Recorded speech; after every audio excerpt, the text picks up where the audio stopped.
Jain online classes.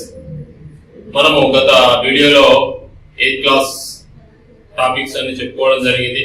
పౌర శాస్త్రానికి సంబంధించి హెడ్ టు డిఎస్ కి. ఇప్పుడు 7th క్లాస్ లో ఉన్నటువంటి రాష్ట్ర ప్రభుత్వం, మనకు 8వ తరగతిలో కేంద్ర ప్రభుత్వం గురించి చెప్పడం జరిగింది. కేంద్ర ప్రభుత్వం అంటే లోక్సభ, రాజ్యసభ, వాటి గురించి వివరంగా వచ్చేసరికంటే మనకు ఇంటర్ లో రాష్ట్రపతి, ఉపరాష్ట్రపతి, ప్రధానమంత్రి, మంత్రి మండలి వాటి గురించి వివరంగా ఉండడం జరుగుతుంది.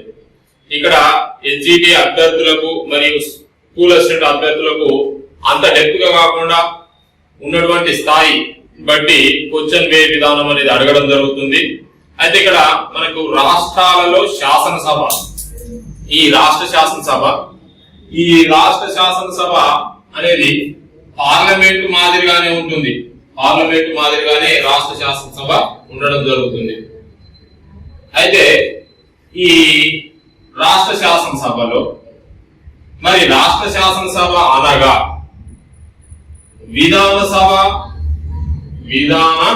సభ మరియు విధాన పరిషత్, విధాన సభ అండ్ విధాన పరిషత్ మరియు గవర్నర్ ఈ మూడింటిని కలిపి రాష్ట్ర శాసనసభగా పేర్కొనడం జరుగుతుంది. అయితే ఇక్కడ విధాన సభ అంటున్నాం, ఎమ్మెల్యేల సభ, విధాన పరిషత్ ఎమ్మెల్సీల సభ, గవర్నర్, ప్రతి రాష్ట్రానికి ఒక గవర్నర్ ఉండవచ్చును, 2 లేదా 3 రాష్ట్రాలకు ఒక గవర్నర్ కూడా ఉండవచ్చును. అది రాజ్యాంగంలోనే పేర్కొనడం జరిగింది. ఏది కూడా పరిపాలన చేసినా రాజ్యాంగ ప్రకారమే కొనసాగుతుందని మనం తెలుసుకోవాలి. మరి విధాన సభ అంటున్నాం, ఈ విధాన సభ ప్రతి రాష్ట్రంలో ఉండడం జరిగింది. ఇక విధాన పరిషత్ విషయానికి వస్తే విధాన పరిషత్ అనేది 2వ సభ. పార్లమెంటులో రాజ్యసభ మాదిరిగానే విధాన పరిషత్ అనేది రాష్ట్ర శాసనసభలో ఎగువ సభగా కొనసాగుతుంది. ఈ విధాన పరిషత్ అనేది రాష్ట్ర శాసనసభ సూచన మేరకు ఏర్పాటు లేదా రద్దు చేయడం జరుగుతుంది. చాలా చాలా ఇంపార్టెంట్. ఈ విధాన పరిషత్ అనేది రాష్ట్ర శాసనసభలో ఎగువ సభగా ఉంటుంది. భారతదేశంలో 8 రాష్ట్రాల, ఇంతకుముందు భారతదేశంలో అన్ని రాష్ట్రాలలో అంటే జమ్మూ కాశ్మీర్ లో 2 సభలు ఉన్నవి. అంటే ఉత్తరప్రదేశ్ లో 2 సభలు ఉన్నవి, బీహార్ లో 2 సభలు ఉన్నవి, మరి ఆంధ్రప్రదేశ్ లో 2 సభలు ఉన్నాయి, తెలంగాణలో 2 సభలు ఉన్నాయి, మహారాష్ట్రలో 2 సభలు ఉన్నాయి, 1, 2, 3, 4, 5, కర్ణాటకలో 2 సభలు ఉన్నాయి, 6. జమ్మూ కాశ్మీర్ లో ప్రస్తుతం లేదండి. టెక్స్ట్ బుక్ ప్రకారం అయితే ఉన్నది కానీ ప్రస్తుతం లేదు. సరే, ఒకవేళ ఇచ్చినట్టయితే ఎన్ని రాష్ట్రాల్లో శాసనసభలు ఉన్నాయంటే 7 రాష్ట్రాల్లో శాసనసభ. అయితే ఇక్కడ తెలంగాణ రాష్ట్ర శాసనసభ గురించి ఇవ్వలేదు. 6 రాష్ట్రాల్లో మాత్రమే అంటే విధాన పరిషత్తులు ఉన్నవి. 6 రాష్ట్రాల్లో మాత్రమే విధాన పరిషత్. అంటే విధాన సభలు ఉన్నవా అంటే అన్ని రాష్ట్రాల్లో విధాన సభలు ఉంటవి. మరి ఇక్కడ ఇంపార్టెంట్ అంశం ఏంటంటే రాజ్యాంగంలో 169వ నిబంధన తీసుకున్నట్టయితే మరి 169వ నిబంధన ఏం తెలియజేస్తుంది? ఒక రాష్ట్రంలో విధాన పరిషత్ ఏర్పాటు లేదా రద్దు, ఒక రాష్ట్రంలో విధాన పరిషత్ ఏర్పాటు లేదా రద్దు, విధాన పరిషత్ ఏర్పాటు లేదా రద్దు, చాలా ఇంపార్టెంట్. ఏర్పాటు లేదా రద్దు గురించి తెలియజేస్తుంది. ఒక రాష్ట్రంలో విధాన పరిషత్ ఏర్పాటు లేదా రద్దు గురించి తెలియజేసేది రాజ్యాంగంలో 169వ ప్రకటన ఉన్నది. మరి 169వ ప్రకటన ప్రకారం విధాన పరిషత్ ఎవరు ఏర్పాటు చేస్తారు, మరి ఎవరు రద్దు చేస్తారంటే ఇక్కడ రాష్ట్ర శాసనసభ అంటే విధాన సభ 2/3 వంతు మెజార్టీతో, రాష్ట్ర శాసనసభ 2/3 వంతు మెజార్టీతో పార్లమెంటుకు అడగాలి. పార్లమెంటుకు అడిగినట్టయితే ఏమని అంటే ఏర్పాటు చేయమని. ఫర్ ఎగ్జాంపుల్ తమిళనాడు ఉంది. తమిళనాడులో ఎమ్మెల్యేల సభ ఉన్నది, ఎమ్మెల్సీల సభ లేదు. తమిళనాడులో 234 మంది ఎమ్మెల్యేలు ఉన్నారు, ఎమ్మెల్సీలు లేరు. ఈ 234 మంది 2/3 వంతు మెజార్టీ. 2/3 అంటే 234లో ఒక 100 మంది హాజరయ్యారు సమావేశానికి. ఆ తీర్మానం చేసే రోజున రాష్ట్ర శాసనసభలో ఏకో సభ ఏర్పాటు చేసి తీర్మానం చేయబోతున్న ఆ సమావేశానికి 234 మంది హాజరు కాలేదు, 100 మంది హాజరైనారు. అంటే 10 మంది హాజరైతే కూడా వర్తిస్తుందా తీర్మానం అంటే వర్తించదు. కోరం అనేది చాలా ఇంపార్టెంట్. కోరం అంటే మీ సభలో ఏదైనా ఒక బిల్లు ఆమోదానికి కావలసినటువంటి కనీస సభ్యుల సంఖ్యను కోరం అంటారు. ఈ కోరం గురించి రాజ్యాంగంలో 100 నిబంధన తెలియజేస్తుంది. కోరం గురించి రాజ్యాంగంలో 100 నిబంధన తెలియజేస్తుంది. లోక్సభ యొక్క కోరం చూడండి, 545 × 1/10. ఏం తెలియజేస్తుంది? కోరం గురించి 100 నిబంధన తెలియజేస్తుంది. కోరం కావాల్సినటువంటి శాతం ఎంత అంటే 1/10. అంటే లోక్సభ యొక్క కోరం ఎంత అంటే 54.5 అంటే 55. లోక్సభ యొక్క కోరం 55. మరి రాజ్యసభ కూడా 1/10 తీసుకోవాలి. 245 మనం గత క్లాసులో నేర్చుకున్నాము. 245 × 1/10 అంటే కోరం ఎంత వస్తుంది? 24.5 అంటే 25 రావడం జరుగుతుంది. రాజ్యసభ యొక్క కోరం ఎంత? 25 మంది తక్కువ కాకుండా ఏదైనా ఒక అంశంపై నిర్ణయం తీసుకుంటే ఆ అంశం అనేది అమల్లోకి రావడం జరుగుతుంది. అలాగే విధానసభ ఎమ్మెల్యేలు మన రాష్ట్రంలో తెలంగాణ తీసుకుంటే 119, అలాగే ఆంధ్రప్రదేశ్ తీసుకుంటే 175. మరి 175 × 1/10 చేసుకుంటే 17.5 అంటే 18 మందికి తక్కువ కాకూడదు. అలాగే తెలంగాణలో తీసుకుంటే 1/10, 119 మంది ఎమ్మెల్యేలు × 1/10 తీసుకుంటే ఎంత వస్తుంది? 11.9 అంటే దాదాపు ఎంత తీసుకోవచ్చు? ఇక్కడ 12 తీసుకోవచ్చు. అంటే విధానసభలో కోరం ఎంత? 12కు తగ్గరాదు. అలాగే ఇక్కడ విధాన పరిషత్ అంటే తెలంగాణ తీసుకుంటే 40 మంది ఉన్నారు, ఆంధ్రప్రదేశ్ లో తీసుకుంటే 50. అయితే విడిపోయినప్పుడు 50, ప్రస్తుతం 58, తెలంగాణలో 43 మంది ఉన్నారు. అయితే 1/10 తీసుకుంటే అక్కడ 4 తగ్గరాదు తెలంగాణలో, ఇక్కడ ఆంధ్రప్రదేశ్ లో 6కు తగ్గరాదు. ఇది ఏంటి? కోరం గురించి తెలియజేస్తుంది. అయితే మనకు కోరం గురించి తెలియజేసేటటువంటి నిబంధన ఏదంటే 100 నిబంధన. రాజ్యాంగం 169 నిబంధన ఒక రాష్ట్ర శాసనసభలో విధానసభ ఉంటుంది, విధాన పరిషత్ ఉంటుంది. ఈ విధానసభ అన్ని రాష్ట్రాల్లో ఉన్నది. విధాన పరిషత్ అనేది ఏర్పాటు లేదా రద్దు చేసే అధికారం ఈ రాష్ట్ర శాసనసభ ఎవరి చేత చేయిస్తుంది? పార్లమెంట్ చేత చేయిస్తుంది. పార్లమెంట్ మీన్స్ లోక్సభ, రాజ్యసభ మరియు రాష్ట్రపతి. పార్లమెంట్ సూచన మేరకు రద్దు చేయడం లేదా ఏర్పాటు చేయడం జరుగుతుంది. ఇప్పుడు తమిళనాడు విధానసభ ఏర్పాటు చేయాలనుకుంటుంది. తమిళనాడులో 234 మందికి గాను 100 మంది హాజరైనారు. కోరంకు తక్కువ ఉన్నారంటే సరిగానే ఉన్నారు. 2/3 వంతు మెజార్టీతో వీళ్ళు ఎవరికి అడిగినారు? పార్లమెంట్ అడిగినారు. పార్లమెంట్ ఏం చేస్తుందంటే పార్లమెంటు 1/2 మెజార్టీతో, సాధారణ మెజార్టీతో 1/2. పార్లమెంటు లోని సభ్యుల సంఖ్య ఎంత? 790.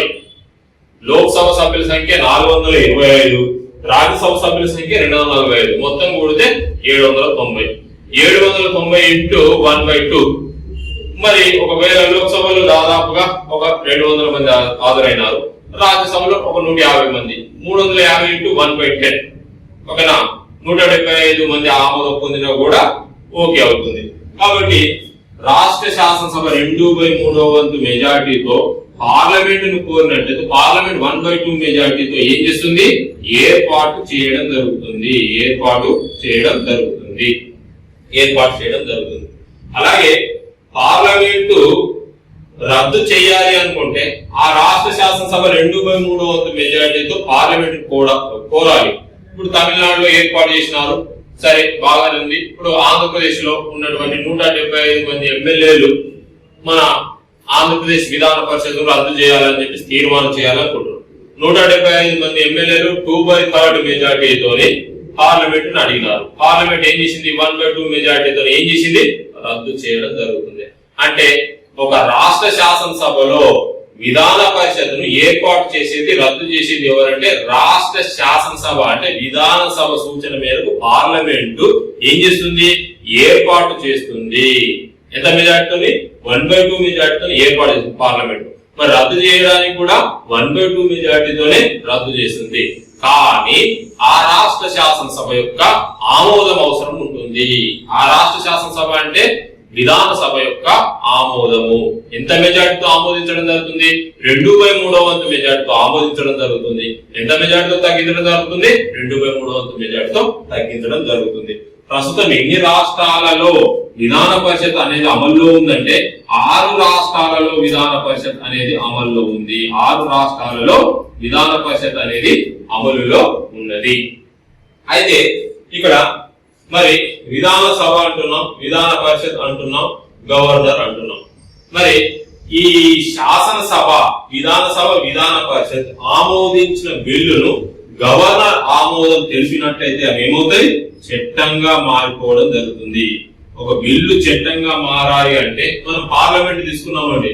పార్లమెంట్ గురించి తెలుసుకునేటప్పుడు ఒక బిల్లు శాసనంగా మారాలంటే లోక్సభ, రాజ్యసభ ఆమోదం పొందిన తర్వాత రాష్ట్రపతి యొక్క ఆమోదం పొందినట్లయితే, లోక్సభ, రాజ్యసభ యొక్క ఆమోదం పొందిన తర్వాత రాష్ట్రపతి యొక్క ఆమోదం పొందినట్లయితే అదేమవుతుంది?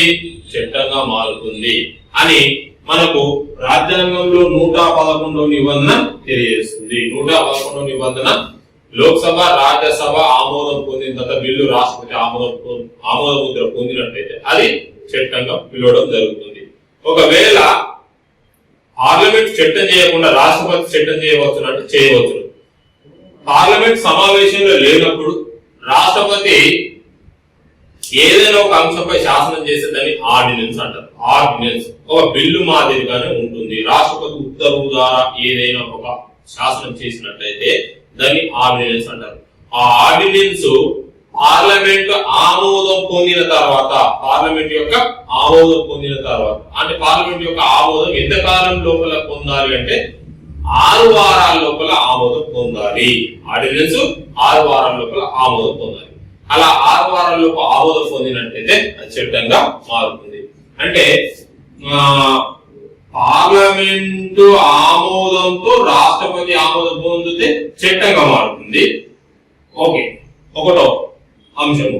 మరి రాష్ట్రపతి జారీ చేస్తే దాన్ని ఏమంటున్నాం? ఆర్డినెన్స్ అంటున్నాం. ఆర్డినెన్స్ ఎవరు ఆమోదం పొందాలా? పార్లమెంట్ యొక్క ఆమోదం పొందినట్లయితే ఏమవుతుంది? చట్టంగా మారుతుంది. అంటే ఎలా అయినా చట్టంగా మారే అవకాశం ఉంటుంది ఏదైనా ఒక అంశం. కానీ దానికి కొన్ని పరిణామాలు ఉంటే వాటిని చూసుకోవాల్సి ఉంటుంది. ఇక్కడ చూడండి, అది పార్లమెంట్ గురించి తెలుసుకున్నాం. మరి రాష్ట్ర శాసనసభలో విధానసభ, విధాన పరిషత్తులు ఒక బిల్లును ఆమోదిస్తే చట్టంగా మారవు. గవర్నర్ యొక్క ఆమోద ముద్ర వేసినట్లయితే చట్టంగా మారడం జరుగుతుంది. అయితే ఈ రాష్ట్ర శాసనసభలో విధాన పరిషత్తులు ఎమ్మెల్సీల సభలుగా, విధానసభలు ఎమ్మెల్యేల సభలుగా పిలవడం జరుగుతుంది. మరి విధానసభ గురించి విధాన పరిషత్ అనేది ఏ విధంగా ఏర్పడుతుంది? మరి విధాన పరిషత్తు ఎంతవరకు అవసరము, ఎంతవరకు అవసరం లేదు అని అంటే, విధాన పరిషత్తులు అనేవి ఎందుకు అవసరం అని అంటే వీరు చేసినటువంటి బిల్లులు సరిగా ఉన్నవా లేదా అని చూడడానికి అది ఏర్పాటు చేసుకోవడం జరుగుతుంది. కొంతమంది మేధావులు ఏమంటారంటే విధాన పరిషత్ అనేది ఏర్పాటు అనేది ఖర్చుతో కూడుకున్న పని, దానివల్ల దాన్ని ఏర్పాటు చేయడం వల్ల కాలయాపన జరుగుతుంది. బిల్లు అమల్లోకి తీసుకురావాలి అంటే కొంత కాలము, అంటే కాలయాపన జరుగుతుంది కాబట్టి ఆ సభలు అవసరం లేదు అని చెప్పేసి కొన్ని రాష్ట్ర ప్రభుత్వాలు ఏం చేసినాయంటే ఏర్పాటు చేసుకోలేదు, ఉన్నా కూడా రద్దు చేసుకోవడం జరిగింది. బ్రిటిష్ వారి కాలంలో పశ్చిమ బెంగాల్లో ఉండే, ఓకేనా, ఇక్కడ తమిళనాడు మద్రాసులో కూడా ఉండే, వాళ్ళు రద్దు చేసుకోవడం జరిగింది. ఇప్పుడు మళ్ళా ఏర్పాటు చేసుకోవడం జరుగుతుంది. ఓకేనా, రైట్. ఇక్కడ మనకు విధాన సభ గురించి కొద్దిగా నేర్చుకోవాల్సి ఉంటుంది. విధాన సభ అనేది ఏ విధంగా ఏర్పాటు అవుతుంది, విధాన సభ అనేది ఏ విధంగా ఏర్పాటు అవుతుంది, మరి విధాన సభలోని సభ్యులు ఏ విధంగా వస్తారు, మరియు విధాన సభను రాష్ట్ర శాసనసభలు ఏమని పిలుస్తారు? దిగువ సభగా పిలవడం జరుగుతుంది. సరే, విధాన పరిషత్, విధాన సభ గురించి ఫస్ట్ నేర్చుకున్న తర్వాత విధాన పరిషత్. పార్లమెంట్ లో మనము పార్లమెంట్ అంటే కేంద్రంలో ఉన్నటువంటి పార్లమెంట్, రాష్ట్రంలో ఉన్న దాన్ని కూడా పార్లమెంట్ అంటారు, కానీ శాసన నిర్మాణ శాఖగా పిలుస్తున్నారు. ఇక రాష్ట్ర శాసనసభలో ఈ సభ గురించి తెలుసుకుంటున్నాం. దీన్ని ఎమ్మెల్యేల సభ, మెంబర్ ఆఫ్ లెజిస్లేటివ్ అసెంబ్లీ. ఇందులో కూర్చుండేటటువంటి సభ్యులను ఏమని పిలుస్తారు? ఎమ్మెల్యేలు అని పిలవడం జరుగుతుంది రాష్ట్ర శాసనసభలో. మరి విధాన సభ ఏదైతే ఉందో, విధాన సభలో ఎమ్మెల్యేలు ఎలా వాళ్ళకు ఉండవలసిన అర్హతలు ఏంటి? ఫస్ట్ అర్హతలు భారతీయ పౌరుడై ఉండాలి, భారతీయ పౌరుడై ఉండాలి, భారతీయ పౌరుడై ఉండాలి, భారతీయ పౌరుడై ఉండాలి. మరియు అతను పోటీ చేయాలి అంటే ఎంత వయసు కలిగి ఉండాలి? 25 సంవత్సరాలు నిండి ఉండాలి. ఒక ఎమ్మెల్యేగా పోటీ చేయాలంటే 25 సంవత్సరాలు నిండి ఉండాలి. మరి ఇలా మరియు లాభదాయకమైన ఉద్యోగం ఉండరాదు, లాభదాయకమైన ఉద్యోగం ఉండరాదు. లాభదాయకం అంటే రాష్ట్ర ప్రభుత్వం, కేంద్ర ప్రభుత్వం చేత ఆదాయం పొందేటటువంటి ఉద్యోగం, ప్రభుత్వ ఉద్యోగం ఉండరాదు. మరి ఇతను ఎంత డిపాజిట్ చేయాలా? 10,000 రూపాయలు డిపాజిట్ చేయాలి, 10,000 రూపాయలు డిపాజిట్ చేయాలి. ఎస్సీ ఎస్టీ అభ్యర్థులు అయితే 5,000 రూపాయలు డిపాజిట్ చేయవలసి ఉంటుంది. ఎస్సీ ఎస్టీ అయితే 5,000 రూపాయలు డిపాజిట్ చేయవలసి ఉంటుంది. మరి ఈ డిపాజిట్ తిరిగి రావాలంటే ఎన్ని ఓట్లు రావాలా? పోలై చెల్లుబాటు అయినటువంటి ఓట్లలో 1/6 సీట్లు ఓట్లు వచ్చినట్టయితే, 1/6 ఓట్లు వచ్చినట్టయితే ఏమవుతుంది? ఈ డిపాజిట్ అనేది తిరిగి రావడం జరుగుతుంది. ఎస్సీ ఎస్టీ అయితే రిజర్వేషన్ ఉన్నటువంటి అభ్యర్థులు 5,000, సాధారణ అభ్యర్థులు అయితే ఎంత? 10,000 డిపాజిట్ చేయవలసి ఉంటుంది. రిజర్వ్ బ్యాంక్ పేరు మీదుగా ఒక డిడి కట్టవలసి ఉంటుంది. ఓకేనా? ఇలాంటి అర్హతలు కలిగినటువంటి వ్యక్తులు ఎమ్మెల్యేలుగా పోటీ చేయడం జరుగుతుంది. మరి ఎమ్మెల్యేలుగా పోటీ చేసిన తర్వాత, వాళ్ళు గెలిచిన తర్వాత ఈ సభకి ఇలా దాదాపుగా 175 మంది ఎవరున్నారు? ఆంధ్రప్రదేశ్ లో ఉన్నటువంటి ఎమ్మెల్యేలు. మరి తెలంగాణలో ఉన్నటువంటి ఎమ్మెల్యేలు 119. ఇలా వీళ్ళు ఎవరి ద్వారా అంటే వీళ్ళ యొక్క ఎన్నిక విధానం, ఎన్నికలు, వీరికి ఎన్నికలు నిర్వహించేది భారత ఎన్నికల సంఘం. ఎవరు? భారత ఎన్నికల సంఘం ఎన్నికలు నిర్వహిస్తుంది. రాష్ట్ర శాసనసభలో ఉన్నటువంటి దిగువ సభ అయినటువంటి ఎమ్మెల్యేల సభలకు ఎన్నికలు నిర్వహించేది ఎవరు అంటే భారత ఎన్నికల సంఘం. మరి రాష్ట్రంలో ఉన్నది కదా, రాష్ట్ర ఎన్నికల సంఘం ఎన్నికలు నిర్వహించవచ్చు కదా అని అంటే, రాష్ట్ర శాసనసభ కాకుండా రాష్ట్రంలో ఉన్నటువంటి స్థానిక సంస్థలు ఏవైతే ఉన్నాయో, జిల్లా, మండల పరిషత్, గ్రామ పంచాయతీ, ఈ స్థాయిలో ఉన్నటువంటి లోకల్ గవర్నమెంట్, పట్టణ ప్రభుత్వాలు, మున్సిపల్ కార్పొరేషన్స్, ఈ లోకల్ గవర్నమెంట్ సిస్టమ్ లో ఉన్నటువంటి స్థాయిలలో ఉన్నటువంటి ఎన్నికలు నిర్వహించే అధికారం రాష్ట్ర ఎన్నికల సంఘంకు ఉంటుంది. ఇక్కడ ఎమ్మెల్యేల సభలకు ఎన్నికలు నిర్వహించేది ఎవరు అంటే భారత ఎన్నికల సంఘం ఎన్నికలు నిర్వహిస్తుంది. భారత ఎన్నికల సంఘం ఎన్నికలు నిర్వహిస్తుంది. మరి భారత ఎన్నికల సంఘము ఈ ఎమ్మెల్యేల సభకు ఎన్నికలు నిర్వహించడం జరుగుతుంది. ఇలా వీరు ఎవరి చేత ఎన్నుకోబడతారు? వయోజనుల చేత. వయోజనుల చేత. ఎవరి చేత? వయోజనుల చేత. అంటే 18 సంవత్సరాలు నిండినటువంటి ఓటర్ల చేత, 18 సంవత్సరాలు నిండినటువంటి ఓటర్ల చేత ఎమ్మెల్యేలు ఎన్నుకోబడతారు. మరి అలా ఎన్నికైనటువంటి ఎమ్మెల్యేలు ఎవరి చేత ప్రమాణ స్వీకారం పొందుతారు అని అంటే ప్రొటెం స్పీకర్ చేత. ప్రొటెం స్పీకర్ చేత ప్రమాణ స్వీకారం పొందడం జరుగుతుంది. ప్రొటెం స్పీకర్ ఎవరు అని అంటే, ఇక్కడ ప్రొటెం స్పీకర్ ఎవరు వస్తారు అంటే, ఇక్కడ ప్రొటెం స్పీకర్ ఇలా ఎన్నికైనటువంటి అభ్యర్థులందరూ వచ్చి సభలో కూర్చుంటారు. ఇందులో గవర్నర్ మొదటి సమావేశానికి హాజరై ఇందులో ఉన్నటువంటి సభ్యుల్లో సీనియర్ సభ్యుడిని మొదటి సమావేశానికి అధ్యక్షత వహించేలా చూస్తాడు. అతనే ఎవరు అంటే ప్రొటెం స్పీకర్. మొదటి సమావేశానికి ప్రొటెం స్పీకర్ అధ్యక్షత వహిస్తాడు. అతను మిగిలిన స్పీకర్, డిప్యూటీ స్పీకర్ ఎన్నిక నిర్వహించి తన ప్లేస్ లో వెళ్ళి కూర్చుండడం జరుగుతుంది. మరి ప్రొటెస్ట్ స్పీకర్ ను నియమించేది ఎవరు? గవర్నర్. మరి ప్రొటెస్ట్ స్పీకర్ కు ప్రమాణ స్వీకారం ఉంటుందా? ఉంటుంది. ఎవరు చేయిస్తారు? గవర్నర్ చేయించడం జరుగుతుంది. గవర్నరే చేయించడం జరుగుతుంది ప్రొటెస్ట్ స్పీకర్. మరి మొదటి సమావేశం అయిపోయింది. ఇలా 119 మంది ఎమ్మెల్యేలు, ఆంధ్రప్రదేశ్ లో అయితే 175 మంది ఎమ్మెల్యేలు వచ్చి కూర్చున్నారు. ఇందులో ప్రతిపక్ష హోదా రావాలంటే, ప్రతిపక్షము గుర్తుపెట్టుకోండి, ప్రతిపక్షము ఈ ప్రతిపక్ష హోదా రావాలంటే 1/10 స్థానాలు రావాలి. 119కి ఎన్ని స్థానాలు? 1/10 అంటే 11.9 అని అంటే 12 స్థానాలు గెలిచిన అభ్యర్థుల కంటే 12 స్థానాలను ఉండాలి. అలాగే 175 అంటే 18 స్థానాలన్నా వచ్చి ఉండాలి, ప్రతిపక్షంలో కూర్చుండాలి అంటే. అలా ప్రతిపక్ష హోదా రావాలంటే ఎంత? 1/10. ఈ 1/10 అనేది చాలా ఇంపార్టెంట్. 1/10 అనేది మనకి ప్రతిపక్ష హోదా రావాలంటే 1/10 సీట్లు రావాలి. మరి అక్కడ చూడండి, మనం ఇంతకు ముందు నేర్చుకున్న దాంట్లో 1/10 అనేది దేని గురించి తెలియజేస్తుంది? కోరం గురించి. అంటే ఏదైనా ఒక నిర్ణయం తీసుకోవాలంటే ఆ నిర్ణయం తీసుకునేటప్పుడు ఉండవలసినటువంటి కోరం ఎంత అంటే 1/10. 1/10 ఉన్నట్టయితే ఆ సభలో తీసుకునేటువంటి నిర్ణయం అనేది అమలులోకి రావడం జరుగుతుంది. మరి ఎన్నికలు నిర్వహించిన భారత ఎన్నికల సంఘం ఎన్నికలు నిర్వహించింది. వయోజనులు వచ్చి ఎన్నికల్లో వాళ్ళని ఎన్నుకున్న ఎమ్మెల్యేలను వాళ్ళు వచ్చి కూర్చున్నారు. ప్రొటెస్ట్ స్పీకర్ మొదటి సమావేశానికి అధ్యక్షత వహించినారు. తర్వాత గవర్నర్ ఏం చేశాడు? సీఎం అంటే ఎవరు ఎన్నికవుతున్నారో సీఎం అతన్ని కూడా ప్రమాణ స్వీకారం చేయించిన తర్వాత అప్పుడు మంత్రులకు శాఖలు కేటాయించడం. శాఖలు మరి మంత్రులు ఎన్ని రకాలంటే క్యాబినెట్ మంత్రులు, స్టేట్ మంత్రులు, డిప్యూటీ మంత్రులు, 3 రకాల మంత్రులు ఉంటారు. మరి ఈ మంత్రులను నియమించేది ఎవరు అంటే శాఖలు ఇవి కావాలని చెప్పేసి ముఖ్యమంత్రి ఫలానా వ్యక్తికి విద్యాశాఖ మంత్రి, ఫలానా వ్యక్తికి కార్మిక శాఖ, ఫలానా వ్యక్తికి పట్టణాభివృద్ధి శాఖ మంత్రి, ఇలా శాఖలు ఇవ్వండి అని చెప్పేసి సీఎం ఎవరిని కోరుతాడు? గవర్నర్ కోరుతాడు. గవర్నర్ ఏం చేస్తాడు? శాఖలకు వ్యక్తులను నియమించడం జరుగుతుంది.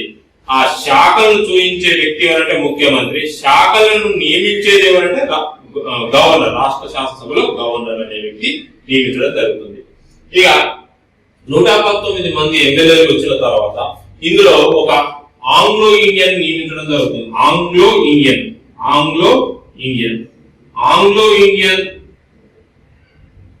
అనగా విదేశాల్లో ఉన్నటువంటి విదేశీ సంతతి భారతదేశంలో ఉన్నట్టయితే, అతనికి పౌరసత్వం ఉన్నట్టయితే, ఎన్నికల్లో పోటీ చేసే అవకాశం ఉన్నట్టయితే, పౌరసత్వం ఉన్నది అని అంటే ఎన్నికల్లో పోటీ చేసే అవకాశం ఉన్నది.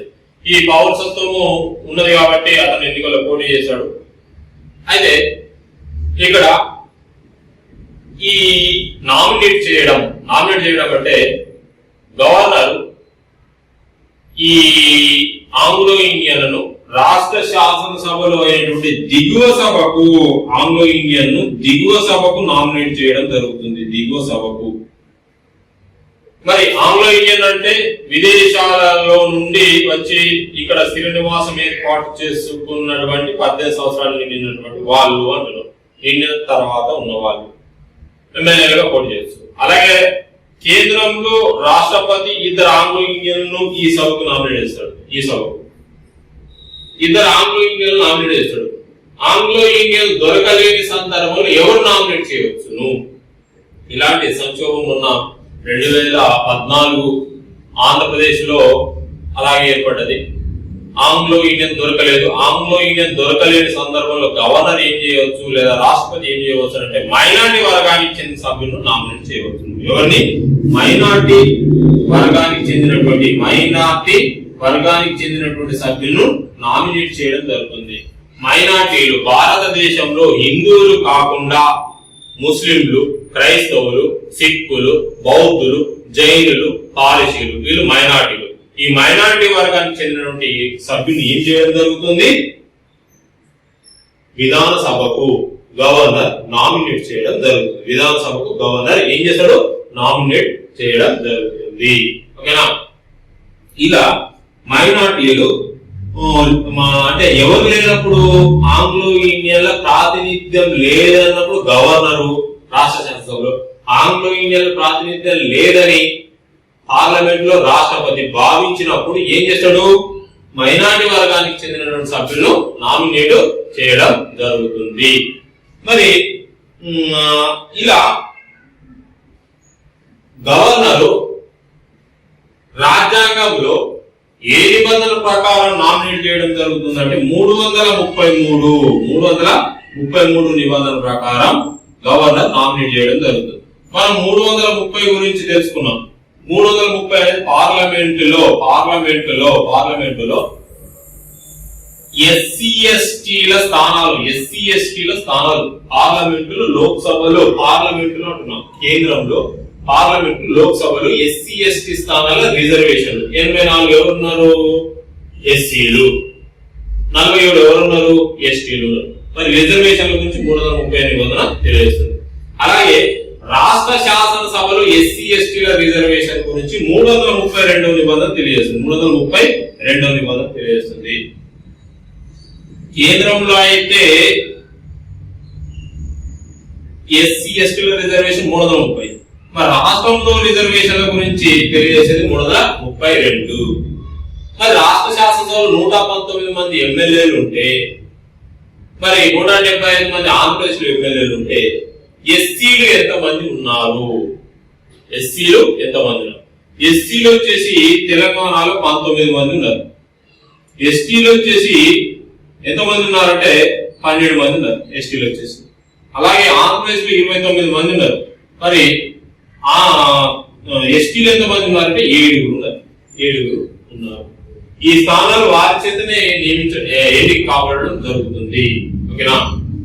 మరి ఇక్కడ 331 నిబంధన ఏం తెలియజేస్తుంది? 331 నిబంధన ఏం తెలియజేస్తుందంటే పార్లమెంటులో ఉన్నటువంటి, ఇక్కడ ఇది రాష్ట్ర శాసనసభ, పార్లమెంటులో ఉన్నటువంటి లోక్సభలో ఒక ఇద్దరు ఆంగ్లో ఇండియన్ రాష్ట్రపతి నామినేట్ చేశాడు. ఇద్దరు ఆంగ్లో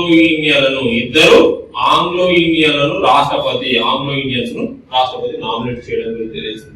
మరి మనము ఇదివరకు నేర్చుకున్న 333వ నిబంధన, ఈ 333వ నిబంధన ప్రకారం గవర్నర్ రాష్ట్ర శాసనసభకు ఒక ఆంగ్లో ఇండియన్ నామినేట్ చేస్తాడు. గవర్నర్ రాష్ట్ర శాసనసభకు ఒక ఆంగ్లో ఇండియన్ నామినేట్ చేయడం జరుగుతుంది. ఇది చాలా ఇంపార్టెంట్. మనకి ఎవరికైనా స్కూల్ అసిస్టెంట్ వాళ్ళకి అడిగే ఆస్కారం ఇక్కడ నుంచో ఉంటుంది. హెచ్డి వాళ్ళకి ఎలా అడుగుతున్నా డైరెక్ట్ క్వశ్చన్ ప్రకటనలు ఎక్కువ అడగడు, డైరెక్ట్ ఇలాగే అడగడం జరుగుతుంది. గవర్నర్ రాష్ట్ర శాసనసభకు ఒక ఆంగ్లో ఇండియన్ ను నియమించడం జరుగుతుంది. ఎంతమందిని నియమించడం జరుగుతుంది? ఒక ఆంగ్లో ఇండియన్. పార్లమెంట్ లో రాష్ట్రపతి లోక్సభకి ఎంతమందిని ఆంగ్లో ఇండియన్ నామినేట్ చేస్తారు? 2 వ్యక్తులను నియమించడం జరుగుతుంది. అంటే ఆంగ్లో ఇండియన్లు ప్రాతినిధ్యం లేనప్పుడు ఎవరిని అంటే మైనారిటీ వర్గానికి చెందిన సభ్యులను నామినేట్ చేయడం జరుగుతుంది. మరి ఇలా ఎన్నికైనటువంటి ప్రజాప్రతినిధుల సభ అని పిలవడం జరుగుతుంది. దీన్నే ప్రజాప్రతినిధుల సభ. దేన్ని అంటే లోక్సభ మాదిరిగానే ఉంటుంది. ఏది? విధాన సభ. పార్లమెంట్ లో ఉన్నటువంటి లోక్సభ ఎవరి చేత ఎన్నిక కాబడుతుంది? మొత్తము ప్రజల ఓటర్ల చేతనే ఎన్నిక కావడం జరుగుతుంది. ఇద్దరు మాత్రం రాష్ట్రపతి చేత నామినేట్. ఇక్కడ కూడా రాష్ట్ర శాసనసభలో విధాన సభ ఎవరి చేత నామినేట్ అవుతుంది? మొత్తము ఓటర్ల చేత. ఓకేనా? రైట్.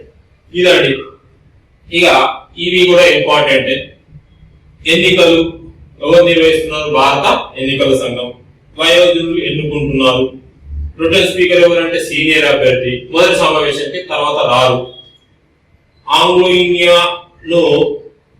ఇండియన్స్ ఎవరు నామినేట్ చేస్తారు? గవర్నర్ రాష్ట్ర శాసనసభలో.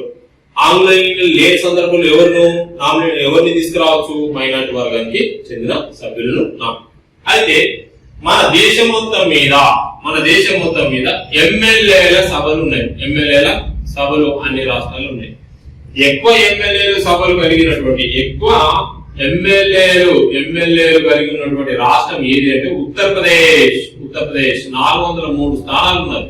403 ఎమ్మెల్యేలు ఉన్నారు. ఎక్కువ ఎమ్మెల్యేలు కలిగి ఉన్నటువంటి రాష్ట్ర శాసనసభ ఏదంటే ఉత్తరప్రదేశ్. 403 స్థానాలు. మరి తక్కువ ఎమ్మెల్యేలు కలిగి ఉన్నటువంటి రాష్ట్రాలు ఏమైనా ఉన్నాయా? సిక్కిం 32 స్థానాలు కలిగి ఉన్నది. సిక్కిం తక్కువ ఎమ్మెల్యేలు కలిగి ఉన్నటువంటి రాష్ట్రం ఏదంటే సిక్కిం. అలాగే మిజోరాం 40 స్థానాలు, గోవా కూడా 40 స్థానాలు ఉన్నాయి. వాస్తవానికి ఇక్కడ ఒక పార్లమెంట్ ఒక చట్టం చేసింది. వీళ్ళ సంఖ్య ఎమ్మెల్యేల సంఖ్య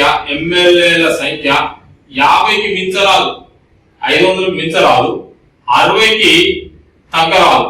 60కి పార్లమెంటు రాష్ట్ర శాసనసభలో ఎమ్మెల్యేల సంఖ్య 500 మించకుండా 60కి తగ్గకుండా ఒక చట్టం చేసింది. కానీ మిజోరాం,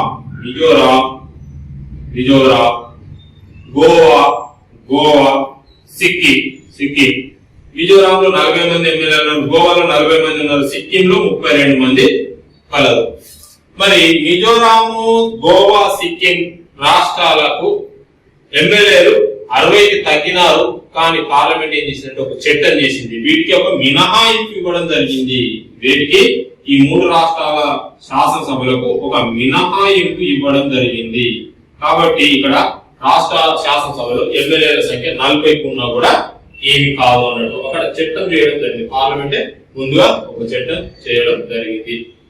మరి ఇందులో నుండి 119 స్థానాలకు కావచ్చు, 175 స్థానాలకు ప్రభుత్వం ఏర్పాటు చేసేది ఎవరు? విధానసభ. మరి సీఎం గా అయ్యేటటువంటి వ్యక్తి ఎమ్మెల్యేల నుంచి రావచ్చా, ఎమ్మెల్సీల నుంచి రావచ్చా? ఏ సభ నుంచైనా రావచ్చు. కానీ మద్దతు మాత్రం ఇందులోనే చూపించాలా? తెలంగాణలో అయితే ఎన్ని స్థానాలు రావాలా? 60 స్థానాలు రావాలా. తెలంగాణలో అయితే 60 స్థానాలు వచ్చే 60 స్థానాల కంటే ఎక్కువ స్థానాలు వచ్చినట్టయితే ప్రభుత్వాన్ని ఏర్పాటు చేసుకోవచ్చు. మరి 175 అంటున్నాం, 88 స్థానాలు రావాలా. ఆంధ్రప్రదేశ్ లో అయితే 88 కంటే ఎక్కువ స్థానాలు వచ్చినట్టయితే వాళ్ళు ప్రభుత్వాన్ని ఏర్పాటు చేసుకోవచ్చు. అలాగే ప్రతిపక్షంలో కూర్చుండాలి అంటే 119 ఇంటూ 1/10 వేసుకుంటే 12 స్థానాలు రావాలి. 175 ఇంటూ 1/10 వేసుకుంటే దాదాపు 18 స్థానాలు వచ్చినట్టయితే ప్రతిపక్ష హోదాలో కూర్చుండవచ్చును. మరి ఈ రాష్ట్ర శాసనసభనే ఉన్నట్టయితే విధాన పరిషత్తు ఉండవచ్చును, ఉండకపోవచ్చును. అది ఈ రాష్ట్ర శాసనసభ యొక్క సూచన మేరకు ఆధారపడి ఉంటుంది. ఇక ఈ రాష్ట్ర శాసనసభలో విధాన సభ, దిగువ సభకు ఎన్నికలు ప్రతి 5 సంవత్సరాలకు ఒకసారి జరుగుతాయి. ప్రతి 5 సంవత్సరాలకు ఒకసారి జరుగుతాయి. మరి ఈ విధాన సభ యొక్క కాల పరిమితి 5 సంవత్సరాలు. దీన్నే అనిశ్చిత సభ. ఎప్పుడైనా వెళ్ళిపోవచ్చు. సభ అనేది మద్దతు అనేది కోల్పోయినట్టు 60 మంది కంటే తక్కువ ఎమ్మెల్యేలు లేదా ప్రభుత్వం ఏర్పాటు చేసిన తర్వాత 60 మంది కంటే తక్కువ ఉంటున్నట్టయితే ప్రతిపక్షకులు అవిశ్వాస తీర్మానం ప్రవేశపెట్టినట్టయితే ఈ సంఖ్య అనేది బలం నిరూపించుకోలేనట్టయితే ప్రభుత్వం అనేది పడిపోవడం జరుగుతుంది. అలా మధ్యలో ప్రభుత్వం పడిపోవడం జరుగుతుంది, మళ్ళా ఎన్నికలు నిర్వహించడం జరుగుతుంది. వాటిని మధ్యంతర ఎన్నికలు అని చెప్పడం జరుగుతుంది. ఏదైనా ఒక సభ్యుడు మరణం వల్ల అతనికి ఎన్నికలు నిర్వహించడం జరుగుతుంది. దాన్ని ఉప ఎన్నిక బై ఎలక్షన్స్ అని చెప్పడం జరుగుతుంది. సాధారణ ఎన్నికలు అంటే 5 సంవత్సరాలకు ఒకసారి జరిగే ఎన్నికలను సాధారణ ఎన్నికలు అని చెప్పడం జరుగుతుంది. ఇలా 5 సంవత్సరాలకు ఒకసారి సాధారణ ఎన్నికలు అనేవి జరుగుతాయి. ఓకేనా? మరి ఇక్కడ లోక్సభ, విధాన సభ అనేది దేని పోలి ఉంటుందంటే పార్లమెంట్ లో ఉన్నటువంటి లోక్సభ మాదిరిగానే పోలి ఉంటుంది. ఎప్పుడైనా రద్దు అయ్యే అవకాశాలు ఉంటవి. మరి విధాన సభ, విధాన పరిషత్ విషయానికి మధ్య తేడా ఏంటంటే ఆర్థిక విషయాల్లో ఎవరిది పై చేయి అంటే విధాన సభది పై చేయి. మన పార్లమెంట్ లో లోక్సభ ఏ విధంగా నేర్చుకున్నామో ఇక్కడ కూడా సేమ్. ఆర్థిక విషయాల్లో ఎవరిది పై చేయి? లోక్సభది. ఎందుకు లోక్సభ పై చేయి అంటే ఇది ప్రజాప్రతినిధుల సభ. ప్రజాస్వామ్యంలో భాగస్వామ్యం ఎవరు కల్పించిన ప్రజలకే. కాబట్టి వాళ్ళే పాలకులు, వాళ్ళే పాలితులుగా పిలువబడేటటువంటి ప్రజాస్వామ్యంలో వారికి పూర్తి హక్కులు ఉంటాయి. కాబట్టి అలాంటి ప్రజాస్వామ్యంలో ప్రతినిధులుగా ఎన్నిక కాబట్టేటువంటి సభ్యులు ఎవరైతే ఉన్నారో ఆ ప్రతినిధులు ఎవరి చేత ఎన్నుకోబడతారు? ప్రజల చేత ఎన్నుకోబడతారు. కాబట్టి ఆ ప్రజలకు చేత ఎన్నిక కాబట్టేటువంటి సభకే ఎక్కువ అధికారాలు ఇవ్వాలనే ఉద్దేశంతో ఈ విధాన సభకు ఆర్థిక విషయాల్లో ఎక్కువ అధికారాలు ఇవ్వడం జరిగింది. ఇంకొక అంశం చూడండి, సాధారణ బిల్లు ఉన్నది. సాధారణ బిల్లు అంటే డబ్బుకు సంబంధించినటువంటి బిల్లులు ఉంటాయి, డబ్బుకు సంబంధించినటువంటి బిల్లులు ఉంటాయి. ఆ సాధారణ బిల్లులు ఇప్పుడు విద్యా హక్కు చట్టం చేసినారు 1986లో. రాష్ట్ర ప్రభుత్వం కూడా చట్టం చేసింది, విద్య చేయొచ్చు అంటే చేయొచ్చు. ఇది ఉమ్మడి జాబితాలో ఉన్నది కాబట్టి విద్య అనేది రాష్ట్ర ప్రభుత్వం కూడా చేయొచ్చు, చట్టం చేసింది. ఆ రాష్ట్ర ప్రభుత్వం చట్టం చేసినప్పుడు రాష్ట్ర శాసనసభలో విధానసభ ఆమోదించింది. విధాన పరిషత్ ఎంతకాలం లోపల ఆమోదించాలా? 6 నెలల లోపల ఆమోదించాలి. అక్కడైతే ఇక్కడ రాష్ట్ర శాసనసభలో 3 నెలల లోపల ఆమోదించాలి. ఆమోదించకుండా మళ్ళా బిల్లు తిరిగి కొన్ని మార్పులు చేర్పులతో విధానసభకు పంపినట్టయితే, విధానసభ మార్పులు చేర్పులు చేసి మళ్ళా విధాన పరిషత్ పంపినట్టయితే 1 నెల లోపల ఆమోదించాలి. అంటే సాధారణ బిల్లులో గరిష్ట కాల పరిమితి ఎంత? 4 నెలలు. అక్కడైతే సాధారణ బిల్లు విషయంలో గరిష్ట కాల పరిమితి ఎంత? 7 నెలలు. మరి 4 నెలల లోపల ఆమోదించాలి. ఆమోదించడం జరిగింది. ఆమోదించలేదనుకున్నా, ఆమోదించలేనట్టయితే ఇక్కడ ఏం జరుగుతుంది? ఉభయ సభల సంయుక్త సమావేశం అనేది ఉండదు. ఉభయ సభల సంయుక్త సమావేశం ఉండదు. మరి ఈ బిల్లును ఎవరు అంటే గవర్నర్, రాష్ట్ర శాసనసభలో రాష్ట్ర ప్రథమ పౌరుడైనటువంటి గవర్నర్ ఆ బిల్లును రాష్ట్రపతి యొక్క ఆమోద ముద్రానికి పంపడం జరుగుతుంది. ప్రతి 15 రోజులకు ఒకసారి రాష్ట్ర పరిస్థితుల గురించి గవర్నర్ తన యొక్క నివేదికను ఎవరికి పంపుతాడు? రాష్ట్రపతికి పంపడం జరుగుతుంది. అలా రాష్ట్రపతి దానిపైన ఆమోద ముద్ర వేయడమా, తిరస్కరించడమా, లేదా దాన్ని వ్యతిరేకించడం అనేది ఆయన యొక్క అభిప్రాయం మేరకు ఉంటుంది. మరి ఈ రాష్ట్ర శాసనసభలో 119 మంది ఎమ్మెల్యేలు అంటున్నాం, 175 మంది ఎమ్మెల్యేలు అంటున్నాం. ఆంధ్రప్రదేశ్ విషయానికి వస్తే 175 మంది, 119 వచ్చేసాకంటే తెలంగాణ. మరి వీళ్ళు ఎవరి చేత ఎన్నుకోబడుతున్నారు? ఓటర్ల చేత. మరి ఎంతకాలానికి? 5 సంవత్సరాలకు గాను ఎన్నిక కావడం జరుగుతుంది. ఇది రాష్ట్ర శాసనసభలో ఉన్నటువంటి దిగువ సభ. ఇందులో ఉన్న సభ్యుల యొక్క కాల పరిమితి ఎంత? 5 సంవత్సరాలు. ఈ సభ యొక్క కాల పరిమితి ఎంత? 5 సంవత్సరాలు సభ్యుల యొక్క కాల పరిమితి. మరి సభ్యులు ఎంతకాలం వరకు ఉండవచ్చును అంటే ప్రభుత్వం ఉన్నంత మేరకు 3 సంవత్సరాలు లేదా 4 సంవత్సరాలు లేదా 2 సంవత్సరాలు, అంటే అవిశ్వాస తీర్మానం ప్రవేశపెట్టేంత వరకు, మద్దతు ఉన్నంత వరకు ప్రభుత్వం అనేది కొనసాగుతుంది. 5 సంవత్సరాల వరకు సాధారణ. మళ్ళా అవసరం అనుకుంటే మళ్ళా ఎన్నికల్లో పోటీ చేసి గెలవలసి ఉంటుంది.